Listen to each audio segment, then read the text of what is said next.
Good morning बच्चों। क्या हाल है आप लोगों के? होप सो सब बढ़िया होगा। तो मेरे बच्चों, जो आईएएस और आरबीआई के बैचेस के लिए हमारी डेमो क्लासेस चल रही है, आज मैं अपनी डेमो क्लास नंबर 4 आपके साथ डिस्कस करने जा रहा हूं। तो आज मैं पेपर 2 का जो सेकंड यूनिट है आपका, विच is also objective paper, topic जो मैं लेके चल रहा हूं, जो सेकंड यूनिट है वो है मेरी inference and testing of hypothesis. तो जो पेपर 2 का जो सेकंड यूनिट है, आज मैं वो आपके साथ डिस्कस करने जा रहा हूं as a demo class. Right, तो चलिए जी, विदाउट वेस्टिंग द टाइम हम लोग स्टार्ट करते हैं।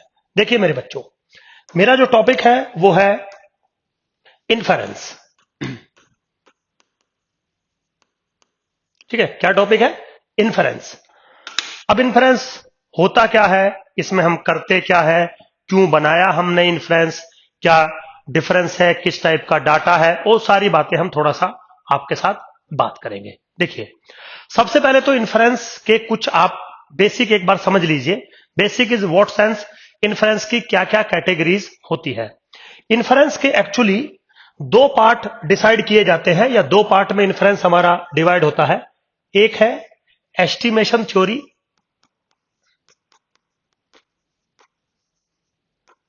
एस्टिमेशन थ्योरी, और एक है टेस्टिंग ऑफ हाइपोथेसिस। क्या है? Testing of hypothesis. ठीक है, जो एस्टिमेशन थ्योरी है वो अपने आप में दो पार्ट में डिस्कस की जाती है। एक है पॉइंट एस्टिमेशन और एक है interval estimation.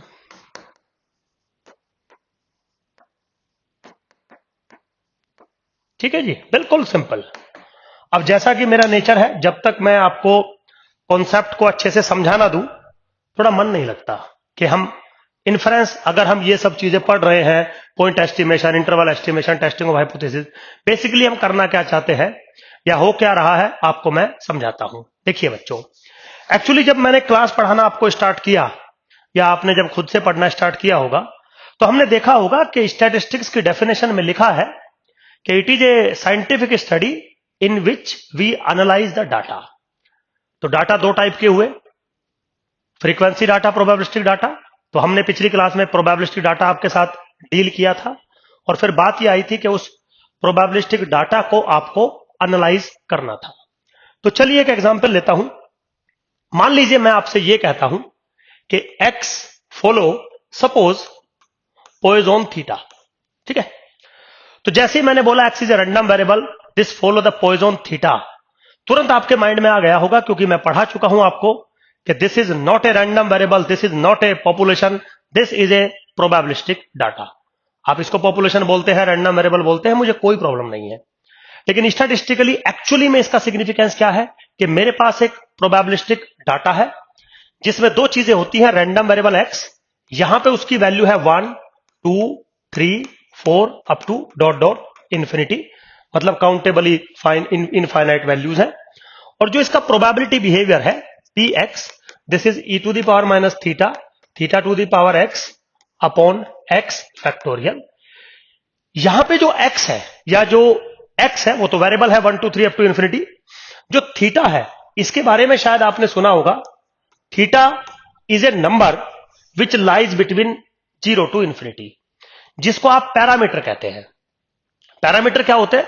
Parameter is a constant which is unknown. मतलब आपको इतना तो पता है कि जब ये पॉपुलेशन आपने डिफाइन करी, जब ये प्रोबेबिलिस्टिक डाटा आपने डिफाइन किया, तो जो थीटा नंबर है वो कन्फर्म एक पॉजिटिव नंबर है, लेकिन इसकी वैल्यू किसके बराबर है ये आपको नहीं पता है।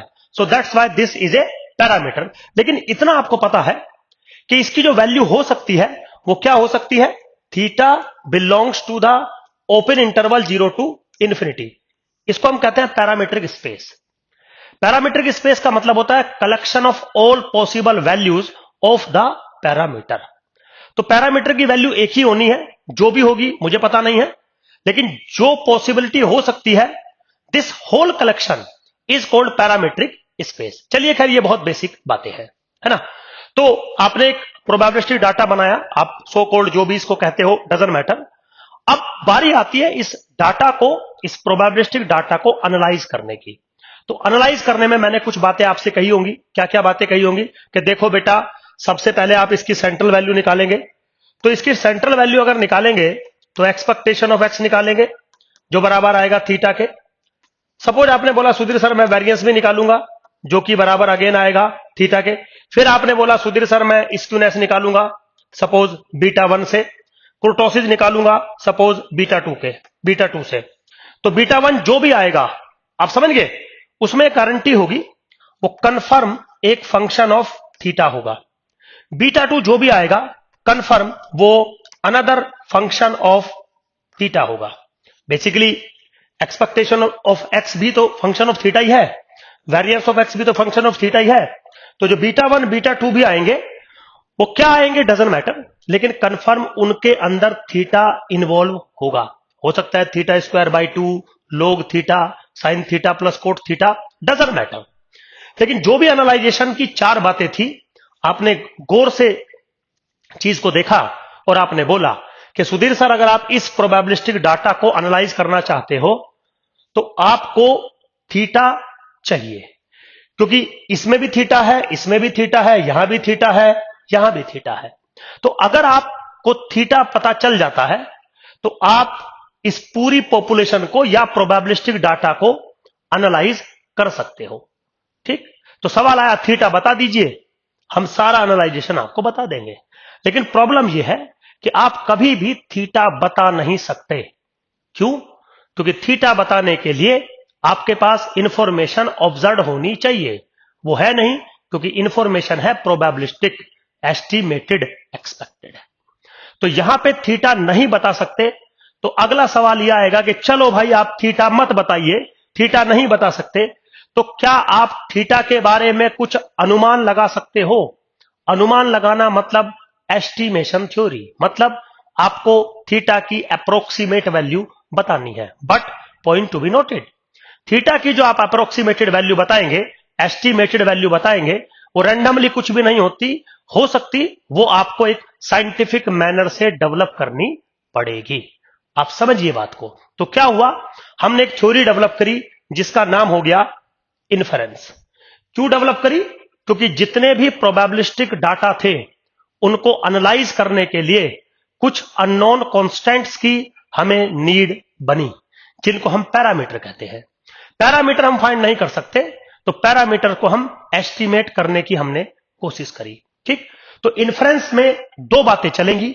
एक तो आप उस पैरामीटर को एस्टिमेट करेंगे under the theory of estimation, तो एस्टिमेशन थ्योरी का डेवलप कर लिया।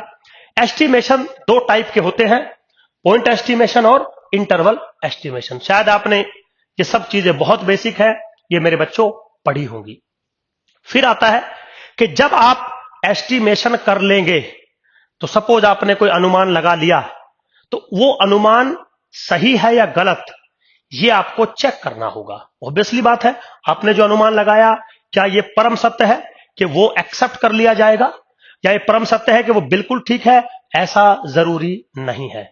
तो हम क्या करते हैं, हम एक नया कॉन्सेप्ट डेवलप करते हैं जिसका नाम है टेस्टिंग ऑफ हाइपोथेसिस, कि जो आपने अनुमान लगाया पैरामीटर के बारे में, जो भी उसकी ट्रू वैल्यू आप रिप्रेजेंट करना चाहते हैं या देना चाहते हैं, हम उसको चेक करेंगे कि वो एक्सेप्टेड है या वो रिजेक्टेड है।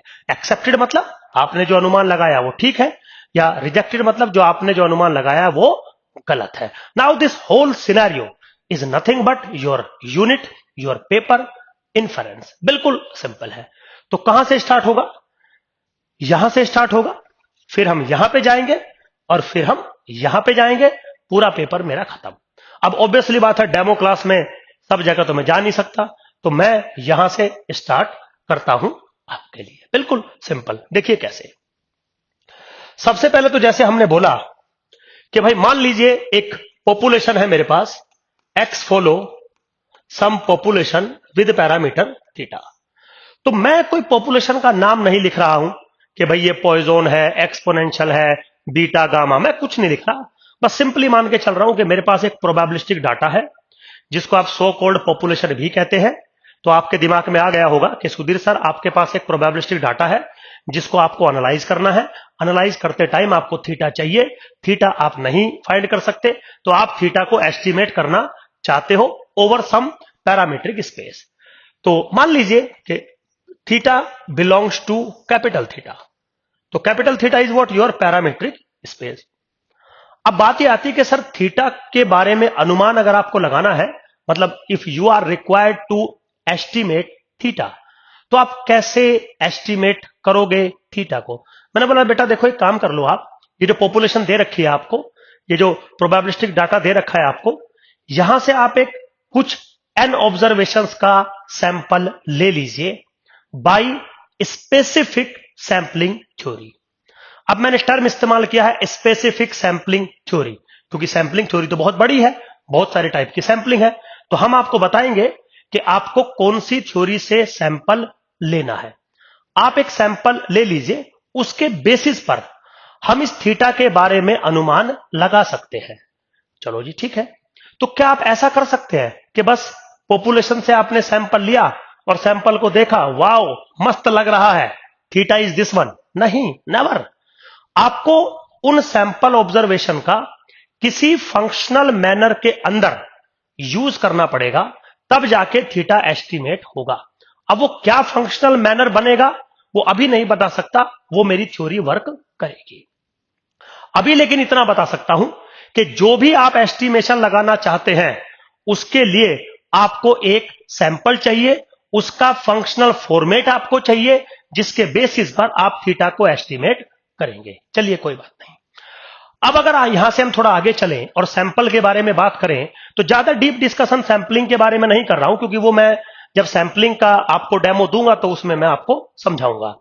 यहां पे बस मैं इतना बता दूं आपको कि जब भी आप किसी पॉपुलेशन से सैंपल लेते हैं तो सैंपल दो तरीके के होते हैं। एक होता है रैंडम सैंपल और एक होता है ऑब्जर्व्ड सैंपल। रैंडम सैंपल का मतलब होता है कि जो सैंपल ऑब्जर्वेशंस हैं, जिनको हम डिनोट करते हैं capital X1, capital X2 up to dot dot capital XN, इस सैंपल को रैंडम सैंपल कहने का सेंस है कि capital X1, capital X2, capital XN are also the random variable. So capital X1 which is first unit of your sample is not a number, this is itself a random variable, जो उसी population को represent कर रहा है जिस population से आपने sample लिया है। यहीं पर एक होता है ऑब्जर्व्ड सैंपल, जिसको आप रिप्रेजेंट करते हो small x1, small x2 up to dot dot small xn। These small x1, small x2, small xn are the particular taken value by x1, capital X1, capital X2 and capital XN। तो ये जो small x1, small x2, small xn है, ये numbers हैं। So that's why this is an observed sample and ऊपर वाला is your random sample. तो जैसे ही मैं लिखूंगा रैंडम सैंपल, आप तुरंत बोलेंगे Sudhir sir x1, x2, xn is a random variable, treated as a random variable. और अगर मैं बोलता हूं small x1, small x2, small xn is an observed sample, तो आप तुरंत बोलेंगे Sudhir sir these are the values taken by the random variable x1, x2, xn। So be careful, कभी मैं रैंडम सैंपल टर्म इस्तेमाल करूंगा, कभी मैं ऑब्जर्व्ड सैंपल टर्म इस्तेमाल करूंगा। तो पहले डिफरेंस मैंने बताया आपको, चलिए कोई प्रॉब्लम नहीं है। तो जब हम इन्फ्रेंस में आते हैं, जनरली हम रैंडम सैंपल की बात करते हैं। क्यों करते हैं समझाता हूं। एम क्या था आपका? एम था इस थीटा को एस्टिमेट करना, मतलब सिंपली बिल्कुल इस थीटा के बारे में अप्रोक्सीमेट वैल्यू बताना। तो आपने बोला कि सुधीर सर इसको अगर आपको एस्टिमेट करना है तो आप एक suitable function of sample observation बना लीजिए। और ये जो फंक्शन ऑफ सैंपल ऑब्जर्वेशन की मैं बात कर रहा हूं, ये कोई ऑब्जर्व सैंपल ऑब्जर्वेशन नहीं है, ये है रैंडम सैंपल। तो आप क्या करेंगे, आप बोलेंगे let capital T is equal to function of capital X1, capital X2 up to dot dot XN be a sample या be a function of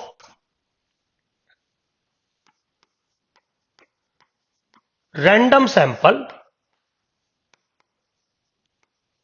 x1 x2 up to dot dot xn, समझ गए? t which is a function of random sample x1 x2 xn। अब obviously बात है, function of random variable ही होता है, तो जो कैपिटल T है this is behaved like a random variable, बिल्कुल कोई प्रॉब्लम नहीं है। अब मैं ये कह रहा हूं कि this T which is a function of x1 x2 xn is called statistic or estimator of theta if it is used to estimate theta। देखिए, बहुत सारे राइटर ऐसे हैं जो स्टैटिस्टिक और एस्टिमेटर में डिफरेंस बताते हैं। तो अगर डिफरेंस आपको पूछना ही है तो मैं डिफरेंस क्लियर कर रहा हूं। स्टैटिस्टिक होता है any function of sample observation. अगर आप बोलेंगे एस्टिमेटर, तो एस्टिमेटर भी फंक्शन ऑफ सैंपल ऑब्जर्वेशन ही होता है, मतलब स्टैटिस्टिक ही होता है, बट वो एस्टिमेटर तब कहलाता है जब आप उस फंक्शन का यूज करते हैं to estimate the value of the parameter theta. तो मान लीजिए आपने बोला कि सर मैं टी को यूज करूंगा to find the value of theta और to estimate the value of theta, that T, जो भी टी बनेगा, this must be an estimator of this theta. बना लिया, कोई प्रॉब्लम नहीं है। अब क्या सुधीर सर इसके अलावा, टी के अलावा और कोई फंक्शन बन सकता है सैंपल ऑब्जर्वेशंस का जिससे हम थीटा को एस्टिमेट कर सके? यस, लाखों करोड़ों अनकाउंटेबल बन सकते हैं, जो आपका दिल करे बनाइए। कौन सा बनाना है वो बाद में बात करेंगे, तो फिलहाल तो हम एस्टिमेटर डिफाइन कर रहे थे। अब अकॉर्डिंग टू आवर डिस्कशन, ये जो टी आपने बनाया जो कि रैंडम वेरिएबल है, क्यों? क्योंकि ये फंक्शन ऑफ रैंडम सैंपल है, फंक्शन ऑफ रैंडम वेरिएबल्स है, तो ये अपने आप में एक रैंडम वेरिएबल बनेगा। अब मेरा क्लेम ये है कि अगर ये टी रैंडम वेरिएबल बनेगा, सपोज फॉर एग्जांपल अगर ये टी रैंडम वेरिएबल बनेगा, तो ऑब्वियसली ये किसी ना किसी पॉपुलेशन को फॉलो करेगा। नाउ माय क्लेम इज, हो सकता है कि ये टी उसी पॉपुलेशन को फॉलो करे जहां से सैंपल लिया गया था, बट ऐसा भी हो सकता है कि ये टी इस पॉपुलेशन को फॉलो ना करे जहां से सैंपल लिया गया था, इसकी कोई दूसरी पॉपुलेशन हो जाए। सपोज फॉर एग्जांपल मान लीजिए इसकी पॉपुलेशन है population double dash, this is just a representation. अभी एग्जांपल देता हूं। अब ऑब्वियसली बात है, प्रोबेबिलिस्टिक डाटा है, पॉपुलेशन है, तो इसके अंदर भी पैरामीटर होगा। अब बच्चों ये तो पता नहीं है कि ये कौन सी पॉपुलेशन होगी, इसके अंदर कौन पैरामीटर होगा, लेकिन इतनी गारंटी है कि इसके अंदर जो भी पैरामीटर होगा वो कंफर्म फंक्शन ऑफ थीटा होगा, जहां पर थीटा लिखा है ये, समझ गए ना? अब हो सकता है ये जो पॉपुलेशन बने जिसको टी फॉलो करे, इसका पैरामीटर क्या बनेगा मुझे ये नहीं पता है, लेकिन वो फंक्शन ऑफ थीटा बनेगा। I call this G theta, confirm, ये गारंटी है। अब आप समझिए, तो जब तक आपको टी का पॉपुलेशन नहीं पता होगा तब तक आप टी को एज एन एस्टिमेटर यूज नहीं कर सकते। तो क्यों बना रहे हो टी? क्योंकि आपको थीटा को एस्टिमेट करना होगा, उसके लिए आपको एस्टिमेटर चाहिए। Estimator is nothing but the function of random sample which is also a random variable and follow some population, जिसका जो पैरामीटर होगा वो इसका कन्फर्म एक फंक्शन होगा। जैसे फॉर एग्जाम्पल एक चीज आपको समझाता हूं, देखिए कैसे। सपोज आपने एक सैंपल लिया x1 x2 dot dot xn follow IID exponential theta. तो आप x1 x2 xn को रैंडम सैंपल लिखें या x1 x2 xn को IID रैंडम वेरिएबल्स लिखें, सेम बात है, ठीक है। एक्सपोनेंशियल थीटा, तो यहां पे पॉपुलेशन क्या है? एक्सपोनेंशियल, पैरामीटर क्या है? थीटा। मैंने एक फंक्शन बनाया t1 which is equal to min of xi। क्या बनाया? t is equal to min of xi। तो ऑब्वियसली बात है function of x1 x2 xn है, तो ऑब्वियसली बात है ये t1 रैंडम वेरिएबल बनेगा। तो क्या कोई बच्चा मुझे बता सकता है कि जो min ऑफ xi है वो किसको फॉलो करेगा? आप बोलोगे Sudhir sir this also follow exponential n theta. n theta means g theta. This is the function of theta. मैंने ये थोड़ी बोला कि क्या फंक्शन बनेगा. भाई कुछ भी बने, पॉपुलेशन कुछ भी हो, गारंटी नहीं है. पॉपुलेशन वो भी हो सकती है जहां से सैंपल लिया गया, और पॉपुलेशन अलग भी हो सकती है, लेकिन जो पैरामीटर बनेगा वो कुछ इस फॉर्मेट में बनेगा. चलिए बन गया. अब मान लो यहीं पे मैं एक आपसे सवाल पूछता कि बेटा अगर मैं एक दूसरा एस्टिमेटर बनाऊं, suppose for example T2 which is equal to summation i goes from 1 to n x i. तो मैंने इस बार क्या किया, जो सैंपल आपने लिया था उसका सम कर दिया. तो ऑब्वियसली बात है T2 भी एक रैंडम वेरिएबल बनेगा. लेकिन यहां अगर आप देखें तो पॉपुलेशन बनेगी gamma theta comma N. Be careful, gamma theta comma N. और मेरे बच्चों point to be noted, gamma की रिप्रेजेंटेशन बहुत सारी होती है, तो डोंट बी कंफ्यूज कि सर हमारे टीचर ने तो बताया है गामा एन कोमा थीटा बनेगा, सर हमारे टीचर ने बताया है gamma 1 upon theta comma N बनेगा. बिल्कुल बन सकता है. वो रिप्रेजेंट करता है गामा की क्या नोटेशन ली गई है. तो जो मैं नोटेशन लेता हूं इन द क्लास, मैं आज भी वही नोटेशन ले रहा हूं. अब नोटेशन डिफाइन नहीं करूंगा बिल्कुल भी. आप चाहे यहां थीटा लिखें, यहां थीटा लिखें, 1 अपॉन थीटा लिखें, 1 अपॉन एन लिखें, मुझे कोई मतलब नहीं है. क्यों? क्योंकि एन तो है कांस्टेंट, ये तो सैंपल साइज है. तो पैरामीटर क्या बना, ओनली थीटा ना, and theta is also the function of theta. लेकिन पॉपुलेशन कौन सी हो गई, गामा. तो मैंने क्या बोला था कि जो एस्टिमेटर आप बनाओगे, जब आप उससे एस्टिमेट करोगे थीटा की वैल्यू को, तो पहले आप मेंशन कर लीजिएगा कि वो t as a random variable किस पॉपुलेशन को फॉलो करेगा. समटाइम उसी पॉपुलेशन को with some function of theta, sometime कोई अनदर पॉपुलेशन भी हो सकती है with some parameter as a function of theta, doesn't matter. चलिए कोई बात नहीं है. तो अब जो आपने ये t बनाया था मेरे बच्चों, इसका पॉपुलेशन, और ये आपको बात समझ में आ गई होगी. चलिए अब सवाल दो होते हैं. सुधीर सर इससे हम थीटा की वैल्यू कैसे एस्टिमेट करेंगे, पहला सवाल. उसका जवाब यहीं दे देता हूं कि जब आप ये फंक्शन बना दोगे और आप ये डैम श्योर हो जाओगे कि मुझे इसी से इसको एस्टिमेट करना है, ये बेसिकली क्या है, फंक्शन ऑफ रैंडम सैंपल. तो आप एक काम कर लेना, उस पॉपुलेशन से एक ऑब्जर्व्ड सैंपल चूज कर लेना और वो ऑब्जर्व्ड सैंपल की वैल्यू इसमें डाल देना. तो टी की एक वैल्यू बन के आएगी जिसको हम कहेंगे स्टैटिस्टिक वैल्यू. ठीक है. And now this is what estimated value of your parameter theta. तो एस्टिमेटर और एस्टिमेट में डिफरेंस है. Estimator function of sample observation होता है, एस्टिमेट उस फंक्शन की वैल्यू होती है एट ए गिवन ऑब्जर्व्ड सैंपल. तो ऐसे आप एस्टिमेट कर दोगे. लेकिन सवाल यह है कि सुधीर सर आपको यह कैसे पता लगेगा कि इस ही एस्टिमेटर से हमें थीटा को एस्टिमेट करना है. मेरे बच्चों ये मुझे पता नहीं लगेगा, ये मुझे बताएगा स्टैटिस्टिक्स. क्यों बताएगा? क्योंकि अभी मैंने बोला था कि अगर आपको किसी पैरामीटर थीटा को एस्टिमेट करना है तो there are so many estimators जिनसे थीटा को एस्टिमेट किया जा सकता है. क्यों कर रहे हो आप थीटा को एस्टिमेट? क्योंकि पॉपुलेशन को एनालाइज करना था, प्रोबेबिलिस्टिक डाटा को एनालाइज करना था. अब बारी ये आई कि सुधीर सर मान लीजिए आपके पास 3, 4, 10, 20, 50, 2, 4 एस्टिमेटर हैं जिनसे आप थीटा को एस्टिमेट कर सकते हैं. So how to decide which estimator we choose to estimate the true value of the parameter theta. समझिए. तो मैथमेटिशियन ने एक बात बोली कि बच्चों आप एक काम कर लो, उस एस्टिमेटर को हम कंसीडर करेंगे जो गुड एस्टिमेटर होगा. अब आप पूछोगे कि भाई what is the definition of a good estimator.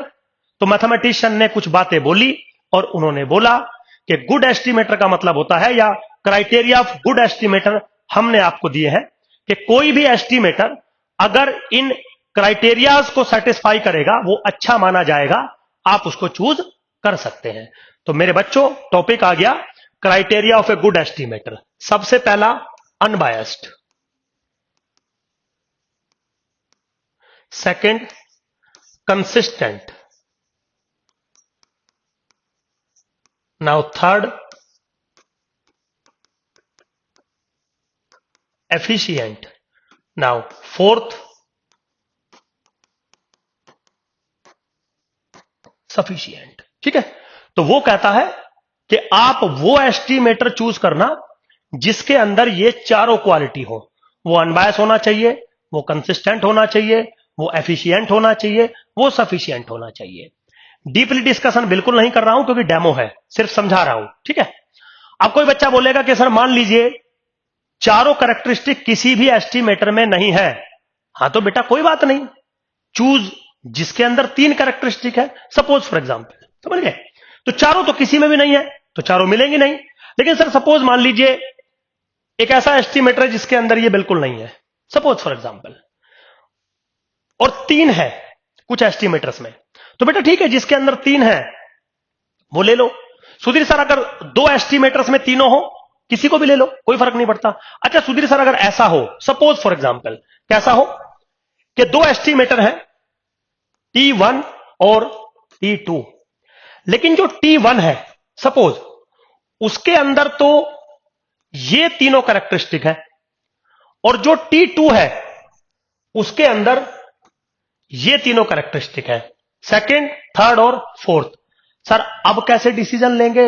मेरे बच्चों अब आप डिसीजन नहीं ले सकते, बी केयरफुल, क्योंकि कोई भी criteria of a good estimator overlap नहीं करता है किसी दूसरे को। Be careful. फिर डिसीजन इस बेसिस पे लिया जाएगा कि आपको अपने एस्टिमेटर के अंदर कौन सा कैरेक्टरिस्टिक चाहिए। समझिए, समझ गए ना। तो फिर आप ये नहीं कह सकते कि सर अनबायस होना बहुत मैंडेटरी है, सफिशिएंट नहीं भी होगा काम चलेगा। ना ना ना ना, इन statistics this is not allowed. फिर आपको बताना पड़ेगा कि भाई आपको अनबायसनेस चाहिए कि सफिशिएंसी चाहिए। सर मुझे अनबायसनेस चाहिए, तो फिर आपके लिए ये बेटर है। नहीं नहीं सर मुझे सफिशिएंसी चाहिए, फिर आपके लिए ये बेटर है। मैं कुछ भी नहीं कह सकता, बिल्कुल सिंपल है मेरे बच्चों। तो कोई भी आप एक एस्टिमेटर चूज कर सकते हैं on the basis of these criterias. एक छोटा सा क्राइटेरिया आपका डिस्कशन आपके साथ कर देता हूं। देखिए शायद आपने अनबायसनेस पढ़ी होगी, मैं थोड़ा समझाता हूं अपने स्टाइल में। देखिए अभी मैंने क्या बोला कि मान लीजिए टी आप एज एन एस्टिमेटर यूज कर रहे हो थीटा का। आपने बोला कि सुधीर सर जो टी है हम उसको एज एन एस्टिमेटर यूज कर रहे हैं थीटा का। तो अभी मैंने आपको बोला था कि टी किसी ना किसी पॉपुलेशन को फॉलो करेगा, population double dash with parameter G theta. Obviously बात है ये क्या है, डजंट मैटर। अब क्योंकि टी एक रैंडम वेरिएबल है तो आपको पता है कि टी का एक्सपेक्टेशन एग्जिस्ट कर भी सकता है और नहीं भी। ये मैंडेटरी तो है नहीं कि टी का एक्सपेक्टेशन एग्जिस्ट करे, बिल्कुल मैंडेटरी नहीं है। एक्सपेक्टेशन में और मे नॉट एग्जिस्ट। बट मैं ये कह रहा हूं आपसे, क्या कह रहा हूं मैं आपसे, अब गौर से समझिएगा। If expectation of T exist, मान के चल रहा हूं मैं ये कि एक्सपेक्टेशन ऑफ टी जो है एग्जिस्ट करता है, एंड एक्सपेक्टेशन ऑफ टी बराबर हो जाता है थीटा के, या suppose for example some function of theta, I call this function gamma theta. भाई हो सकता है ना, ऑब्वियसली बात है। अगर टी किसी पॉपुलेशन को फॉलो करता है जिसका पैरामीटर है जी थीटा, तो इसका पैरामीटर थीटा भी तो है, ऑब्वियसली बात है, थीटा का ही तो फंक्शन है? और आप थीटा का कोई और भी फंक्शन क्रिएट कर सकते हो। सपोज मैंने क्रिएट कर दिया गामा थीटा, तो मान लो for example expectation of T exist करनी चाहिए। ये पॉइंट नोट करिएगा आप। कोई भी किताब, कोई भी टीचर अनबायसनेस पढ़ाते टाइम ये नहीं बोलता कि if the expectation of T exist, क्योंकि इफ लिखना पड़ेगा। पता लगा जिस एस्टिमेटर को आप ले रहे हो उसका एक्सपेक्टेड वैल्यू एग्जिस्ट ही नहीं करता है, तो आप उसको अनबायस की कैटेगरी में कैसे डाल दोगे? Not possible. और ऐसा गुप्ता कपूर सर ने भी कर रखा है। जब आपको क्लास पढ़ाऊंगा तो बोलूंगा, इस टाइप को एस्टिमेटर को हम कहते हैं ऑब्जर्व सैंपल या ऑब्जर्व एस्टिमेटर। एब्जर्ड मतलब समझ गए, मीनिंगलेस जो होता है वो हम कहते हैं इसको। खैर मान लीजिए एग्जिस्ट करती है, तो expectation of T suppose gamma theta के बराबर है, तो आप एक सेकंड में ये कह देंगे कि Sudhir sir T is unbiased estimator of gamma theta. Very simple. अब थीटा का चाहिए तो थीटा का कुछ बनाना पड़ेगा, करना पड़ेगा, ब्ला ब्ला चीजें। अब ऑब्वियसली डेमो है मेरे बच्चों, तो डेमो तो 5 मिनट में खत्म नहीं कर सकता ना मैं ये सब कुछ। मैंने एक सिंपल सा हिंट दे दिया आपको कि ऐसे ऐसे हम करते चले जाएंगे। जो टी बनेगा जिसको आप एस्टिमेटर बोल रहे हो वो एक प्रॉपर मैनर के साथ बनेगा। अब यहां पे मैंने क्या किया, देखिए मैंने आपको यहां पे टी दे दिया कि भाई ये लो T function of sample observation है, और मैं मान के चल रहा हूं कि ये थीटा का एस्टिमेटर है। समझ गए ना? अब आप इसमें मुझे कैरेक्टरिस्टिक बता के दिखाओ, अनबायस है या नहीं, कंसिस्टेंट है या नहीं, सफिशिएंट है या नहीं, एफिशिएंट है या नहीं, ये बता के दिखाओ। लेकिन सवाल इससे पहले एक और आता है कि सुधीर सर, आपने जो टी बनाया विच is a function of sample observation, ऐसे तो आप लाखों करोड़ों अरबों फंक्शन बना सकते थे, आपने ये टी ही क्यों बनाया, और यही टी बना के हमसे क्यों पूछा? आप कोई दूसरा टी भी तो हमसे पूछ सकते थे to estimate the parameter theta. Obviously बात है, जायज क्वेश्चन है कि आपने थीटा टी के बारे में हमसे पूछा कि बताओ टी अनबायस है या नहीं, कंसिस्टेंट है या नहीं। सुधीर सर, आपके माइंड में ये कैसे आया कि जो थीटा है उसको एस्टिमेट करने वाला जो एस्टिमेटर होगा वो टी होगा? समझिए, this T may be summation X I, may be X bar, may be min, may be max, may be something another, कुछ भी हो सकता है। आपके दिमाग में कैसे आया?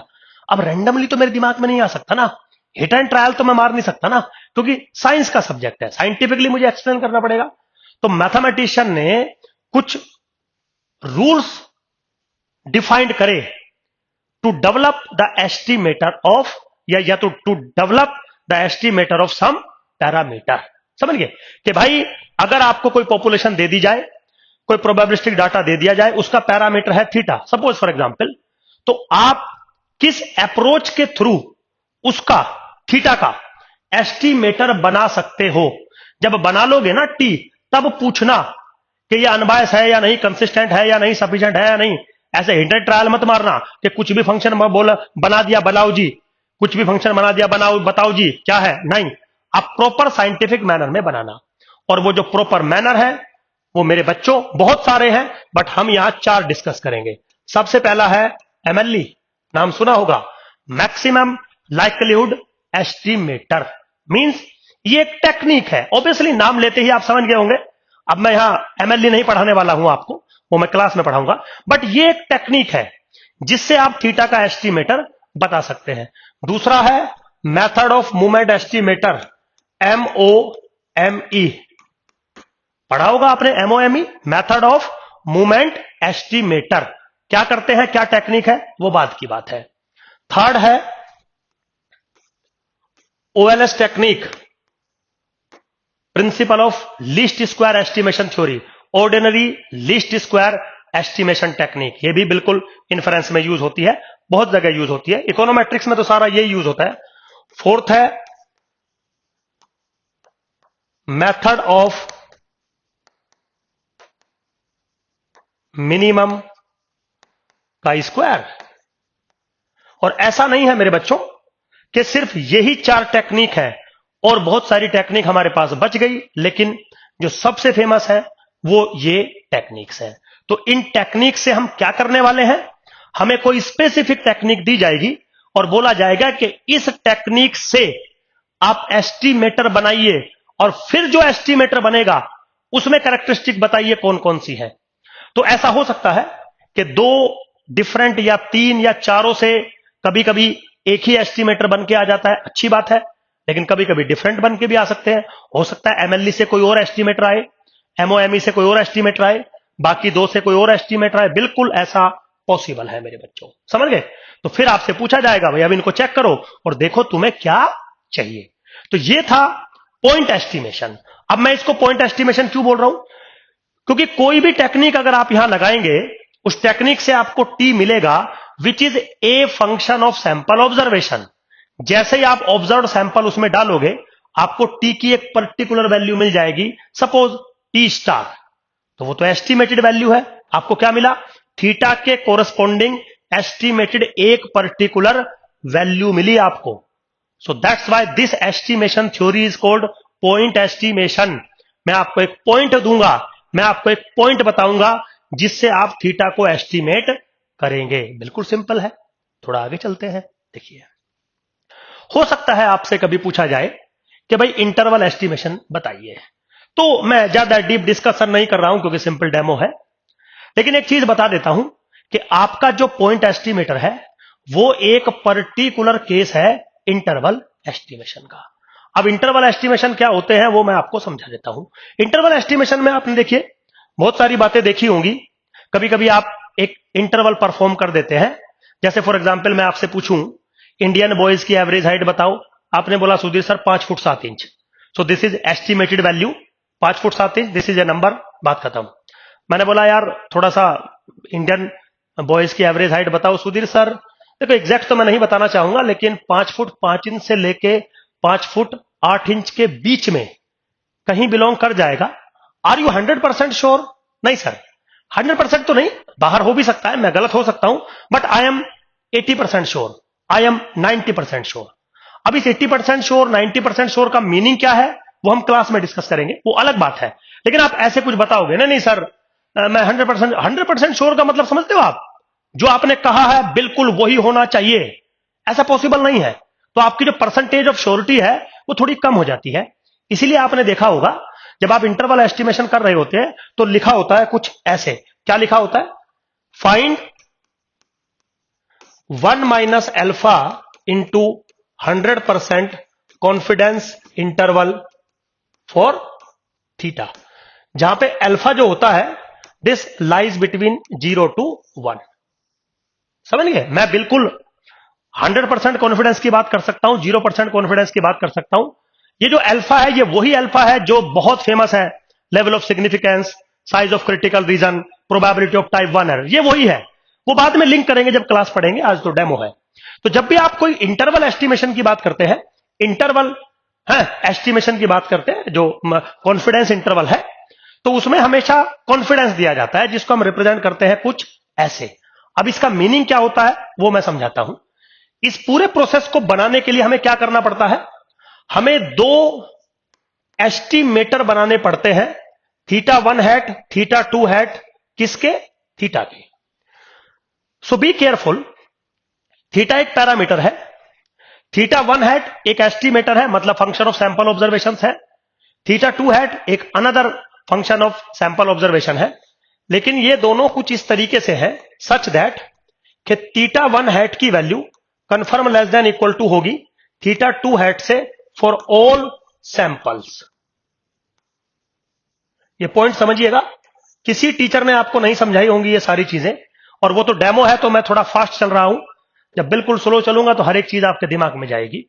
तो जब आप इंटरवल एस्टिमेशन पे आए, इंटरवल एस्टिमेशन पे आने से पहले आपने 2 पॉइंट एस्टिमेटर मुझे दिए, थीटा 1 हैट, थीटा 2 हैट। लेकिन वो जो 2 पॉइंट एस्टिमेटर हैं वो कोई आर्बिट्री पॉइंट एस्टिमेटर नहीं है, वो इस कंडीशन को सेटिस्फाई करते हुए होने चाहिए कि आप कोई भी सैंपल इसमें डालें, इसकी वैल्यू कंफर्म इससे छोटी होनी चाहिए। And we make a expression the probability that